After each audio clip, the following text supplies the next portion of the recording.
दोस्तों बहुत बहुत स्वागत करता हूं आप सभी का। आखिरकार देश के 52वें सीजेआई बी.आर. गवई साहब की सुप्रीम कोर्ट में विदाई हो चुकी है। अब देश को अगला सीजेआई मिलेगा। दोस्तों आपको तो पता ही होगा, देश के अगले सीजेआई होंगे जस्टिस सूर्यकांत। जस्टिस सूर्यकांत 24 नवंबर को शपथ लेंगे, लेकिन इस बीच बी.आर. गवई साहब की बड़ी ज़्यादा चर्चा है। दरअसल उनके कार्यकाल की एक रिपोर्ट जारी की गई है कि गवई साहब का जो कार्यकाल था वो कैसा था। इसको लेकर एक आधिकारिक दस्तावेज जारी किया गया है। आपको बता दें कि बी.आर. गवई का कार्यकाल महज 6 महीने था। दोस्तों किसी भी सीजेआई के लिए 6 महीने का कार्यकाल बहुत कम होता है, लेकिन इन 6 महीने के दौरान बी.आर. गवई ने जो कुछ भी करके दिखाया उसको लेकर बड़ी ज़्यादा चर्चा हो रही है। उनकी तारीफ भी हो रही है, जो किया उसकी भी तारीफ हो रही है, और जो नहीं कर पाए, जो कुछ कोशिश की, उसको लेकर भी इस समय बड़ी ज़्यादा चर्चा है। इस वीडियो में हम न सिर्फ आपको बी.आर. गवई की उपलब्धियां बताएंगे, बल्कि ये भी बताएंगे कि बी.आर. गवई क्या नहीं कर पाए। अगर ऐसा कर देते तो इतिहास भी रच देते। तो दोस्तों सबसे पहले आप इस हेडलाइन को देखिए। 6 महीने में 129 सिफारिशें। CJI B R. गवई के कार्यकाल में कोलिजियम का रिपोर्ट कार्ड जारी हो चुका है। तो कोलिजियम का ये रिपोर्ट कार्ड जारी हो चुका है। आपको बता दें, जो सुप्रीम कोर्ट के सीजेआई होते हैं वही कोलिजियम के अध्यक्ष भी होते हैं। यानी जो कोलिजियम की बैठक होती है उसकी अध्यक्षता सीजेआई ही करते हैं। सुप्रीम कोर्ट ने गवई साहब के कार्यकाल को लेकर जो आधिकारिक दस्तावेज जारी किया है उसके अनुसार कहा जा रहा है कि गवई साहब के 6 महीने के कार्यकाल में कोलिजियम ने हाई कोर्ट में नियुक्ति के लिए कुल 129 नाम केंद्र को भेजे थे, जिनमें से 93 को मंजूरी मिल गई थी। इन सिफारिशों में कहा जा रहा है 11 उम्मीदवार ओबीसी पिछड़ा वर्ग समुदाय से, 10 अनुसूचित जाति से, 13 अल्पसंख्यक समुदाय से, जबकि सूची में 15 महिला उम्मीदवारों को शामिल किया गया था।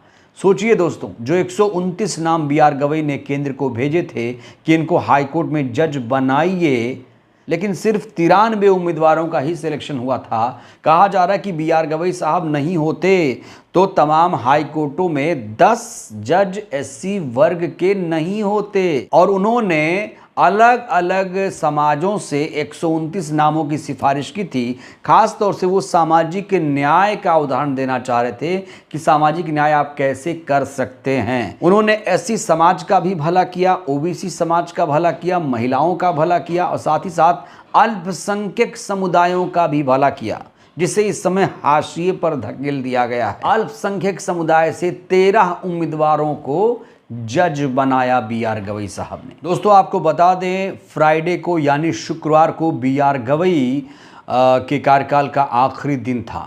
वैसे 23 नवंबर उनकी रिटायरमेंट की डेट थी, लेकिन 21 नवंबर को ही विदाई समारोह सुप्रीम कोर्ट में हो गया, और उनका जो विदाई समारोह था वो भी बहुत शानदार था। गवई के कार्यकाल के अंतिम कार्य दिवस पर सेरेमोनियल बेंच बनाई गई थी, और इस दौरान बी.आर. गवई ने कई सारे बड़े ऐलान भी किए। अपनी जो राय है संविधान लोकतंत्र को लेकर वो भी जाहिर की है। बी.आर. गवई ने कहा है कि हमने राष्ट्रपति और गवर्नर मामले में दिए गए फैसले में किसी भी विदेशी जजमेंट का इस्तेमाल नहीं किया। दोस्तों ये बहुत बड़ी बात कह रहे हैं गवई साहब। आपको याद दिला दें, 14 मई को बी.आर. गवई साहब सीजेआई नियुक्त हुए थे।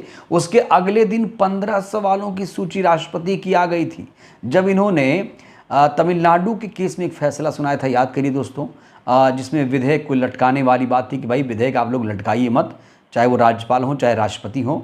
जब भी कोई राज्य सरकारों से विधेयक आए तो उसे कुंडली मार के मत बैठिए, उसे एक निश्चित समय सीमा के अंदर लौटा दीजिए। ये फैसला था, बहुत सारा विरोध हुआ था। जो सत्ताधारी पार्टी के समर्थक हैं वो विरोध कर रहे थे। यहाँ तक कि पूर्व उपराष्ट्रपति जगदीप धनखड़ ने इस फैसले की तुलना परमाणु मिसाइल से भी की थी।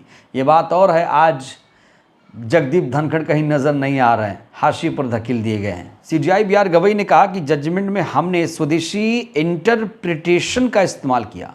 सॉलिसिटर जनरल तुषार मेहता ने कहा कि सीजेआई गवई और जस्टिस सूर्यकांत जजमेंट में भारतीयता वापस लाए हैं। ASG ऐश्वर्या भाटी ने कहा कि कुछ सितारे ऐसे होते हैं जिन पर गैलेक्सी को भी गर्व होता है। तो विदाई समारोह में गवई साहब के कसीदे भी पढ़े गए। इस दौरान BR गवई साहब ने कहा कि जब मैंने 1985 में प्रोफेशन को ज्वाइन किया तो मैं लॉ के स्टूडेंट के तौर पर जुड़ा था। अब मैं चीफ जस्टिस के तौर पर पद छोड़ रहा हूँ। एक वकील और एक जज और CJI के तौर पर मेरा हमेशा से मानना है कि हर ऑफिस पावर का ऑफिस नहीं है, बल्कि देश की सेवा के लिए एक मौका है। इसलिए मैंने समाज की सेवा के मकसद से अपनी ड्यूटी निभाई है।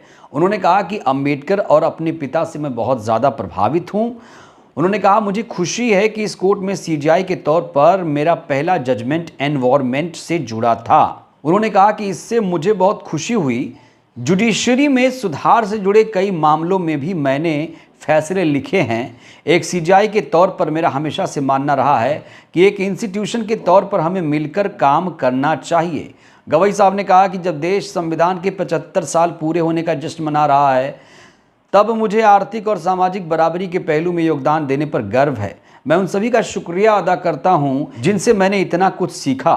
मैंने इस देश और संस्था के लिए जो किया उसके लिए मैं पूरी संतुष्टि और संतोष के साथ पद त्याग रहा हूं।